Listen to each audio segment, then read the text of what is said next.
नमस्कार बच्चों, मैं नीतू लांबा और मेरे channel UP board Hindi study में आप सभी का स्वागत है। बच्चों, आज हम देखेंगे कक्षा 10 विषय हिंदी के काव्य खंड के अंतर्गत सूरदास जी का संक्षिप्त जीवन परिचय। तो वीडियो को शुरू से अंत तक जरूर देखिएगा। तो चलिए शुरू करते हैं आज की वीडियो। तो देखिएगा, अष्टचाप के सर्वश्रेष्ठ कवि सूरदास का जन्म वैशाख शुक्ल पंचमी सन 1478 ईस्वी में आगरा से मथुरा जाने वाली सड़क के पास रुनकता नामक गांव में हुआ था। तो बच्चों, अब इसमें जो मुख्य बात है आपको याद रखनी है, इस बात का ध्यान रखना है कि इनका जन्म कब हुआ था और कहाँ हुआ था। तो जन्म कब हुआ था? सन 1478 या वैशाख शुक्ल पंचमी सन 1478 ईस्वी में। और कहाँ हुआ था? आगरा से मथुरा जाने वाली सड़क के पास रुनकता नामक गांव में। तो गांव का नाम आपको याद रखना है कि रुनकता नामक गांव में। अब आगे देखिएगा, कुछ विद्वान इनका जन्म दिल्ली के निकट सीही गांव में मानते हैं। अब कुछ जो विद्वान हैं इनका जन्म कहाँ मानते हैं? दिल्ली के निकट सीही गांव में। इस बात को याद रखिएगा। आगे देखिएगा, सूरदास जन्मांध थे या नहीं। जन्मांध का मतलब होता है कि जन्म से अंधे थे या नहीं। तो इस संबंध में अनेक मत हैं। यह बचपन से ही विरक्त हो गए थे। विरक्त मतलब संसार के प्रति इनकी जो मोह था वो बिल्कुल ही खत्म हो गया था। और ये गौ घाट में रहकर विनय के पद गाया करते थे। विनय के पद मतलब भक्ति के पद गाया करते थे। ईश्वर के प्रति इनका लगाव हो गया था। तो एक बार वल्लभाचार्य गौ घाट पर रुके और सूरदास ने इन्हें स्वरचित एक पद गाकर सुनाया। स्वरचित का मतलब होता है कि अपना रचा हुआ, उन्होंने जो स्वयं रचा था। तो एक पद गाकर सुनाया। वल्लभाचार्य ने इनको श्री कृष्ण की लीला का गान करने का सुझाव दिया।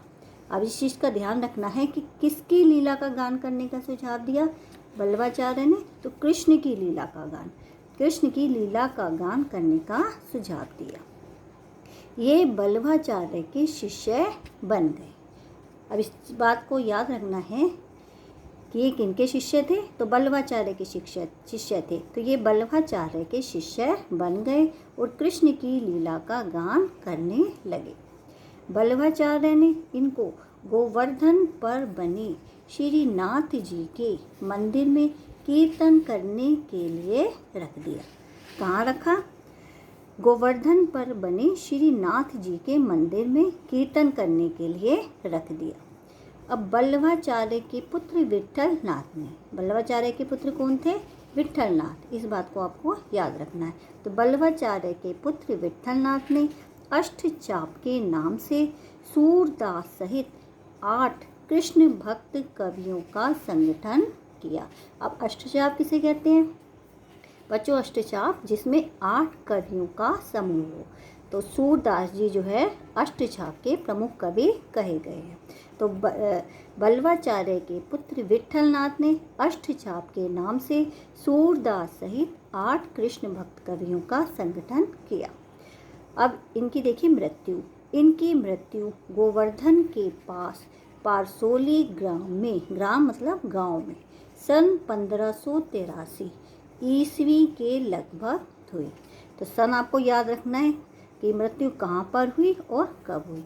तो इनकी मृत्यु गोवर्धन के पास पारसोली ग्राम, गांव का आपको नाम याद रखना है, पारसोली। तो इनकी मृत्यु गोवर्धन के पास पारसोली ग्राम में 1583 ईस्वी के लगभग हुई। बच्चों, ये तो हुआ इनका जीवन परिचय। अब आती हैं इनकी प्रमुख कृतियाँ। तो प्रमुख कृतियाँ, इनकी 3 रचनाएं सभी विद्वानों द्वारा स्वीकार की जाती हैं। और इनकी रचनाएं हैं, नंबर 1 पर है सूर सागर, दूसरी है सूर सारावली, तीसरी है साहित्य लहरी।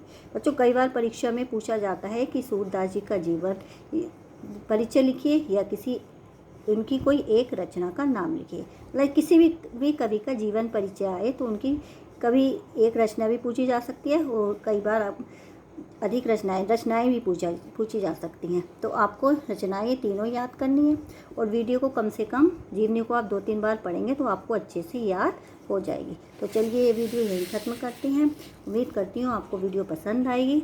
तो वीडियो को शेयर कीजिएगा, लाइक कीजिएगा और अपने फ्रेंड्स को ज़्यादा से ज़्यादा शेयर कीजिएगा और चैनल को सब्सक्राइब ज़रूर कीजिएगा। अगली वीडियो में जल्दी ही मिलेंगे, तब तक के लिए नमस्कार।